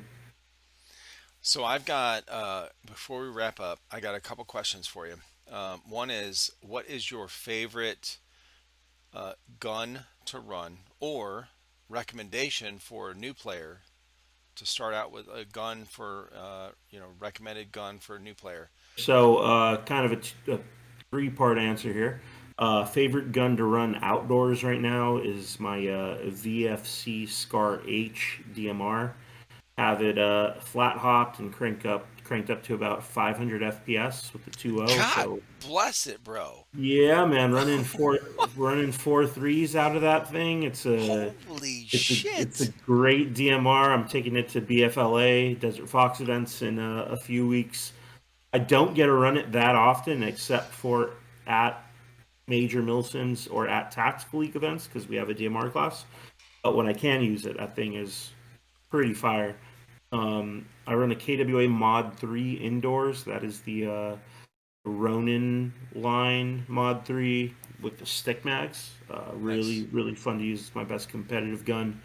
And then in terms of a starter gun, I always recommend, it's a little bit blasphemous. KWA would be very disappointed in me. I would either say like a KWA T6 Yeah. or a Crytek PDW or CRB. Just good starter guns out of the box. Um, I don't personally run HPA because I came from the paintball world and I hated being attached to CO2. So Gotcha. I almost exclusively run gas blowbacks and AAGs. Gas blowbacks have a little bit of a learning curve. So newer players always recommend M4 platform, something short to medium length, and get some of those PTS EPM ones because they're our sponsor and also they hold a shit ton of BBs. Yeah. And they're still considered mid caps. So, yeah, man. Awesome. Hell yeah. Well, man, it's been awesome meeting you, man. Michael, thank you so much. Where can everyone find you? Yeah, so you guys can find Tactical League on Instagram at Tactical League, just like it sounds. You can find Biohazard at biohazard.airsoft_US. If you want to find us there, you DM either one of those accounts, that'll come directly to me. Usually pretty responsive on there if you have questions about any of our events, any Milsim events, any of our gear, guns, anything like that, recommendations, questions. We're pretty open books, so feel free to hit us up if you guys have any questions, need anything. Um, Whoever's running at Biohazard Airsoft on Instagram, I've been trying to get a hold of you. Hit me up. I want your Instagram. You don't use it. We need it. What now? Somebody else Whoever has runs, a at Biohazard on there's Instagram? a at Biohazard Airsoft. It's been owned for a number of years now, but it's not active. I've been Oh trying my to chase this gosh. person down.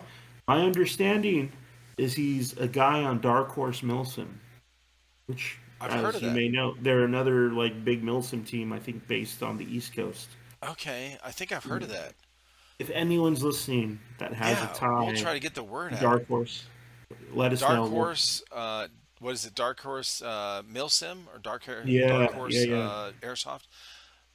One of the any of those. And then at Biohazard Airsoft on Instagram. That's the account we've been trying to get a hold of.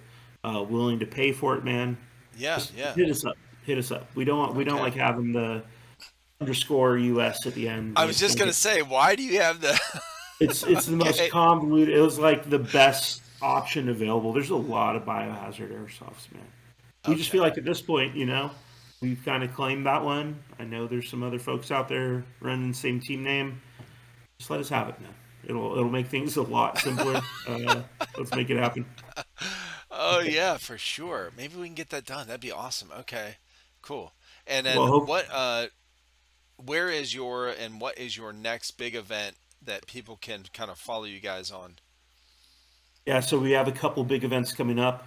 I don't know if this is going to run before this Sunday, January 29th, but we'll be hosting Tactical League Battlegrounds at SC Village. Battlegrounds is our OG original classic Tactical League game modes on our classic SC Village maps. The way exact same format as the very first Tactical League event we ran, throwing it back for kind of a lot of our SoCal players. Then February 12th, we're going to be at Tac City in Orange County, California, for Assault, which is our one of our indoor event series. And then we're returning to Freedom Airsoft in Tucson on February 18th for Black Hawk Down, which is a new event series we're running based on Battle of Mogadishu and the film of the same name. And then hopefully we'll be seeing you at SS Airsoft March 18th out there in Atlanta. Yes. Should be a great event. That'll be our first time in Atlanta, first time at Okay. SS, and first trip to the. Is it considered the south or the East Coast? I think it's the The Dirty South, South. right? Yeah. The First trip to the South, South, baby. Chris. Yes, sir. Yes, sir. We've been as far east as Texas, so this will be our first time Oh, that's venturing down awesome. south. Yeah. Yeah. Awesome. Okay, cool. Well, And listen, man, it's been awesome, man. Thank you so much. yeah, man. Thanks for having me on, man. Really appreciate it. Great sharing some stories with you, chatting it up. And yeah, hope to see you soon. All right, brother. You have a good night, man. All right, man. You too. Thanks for the time, dude. See ya.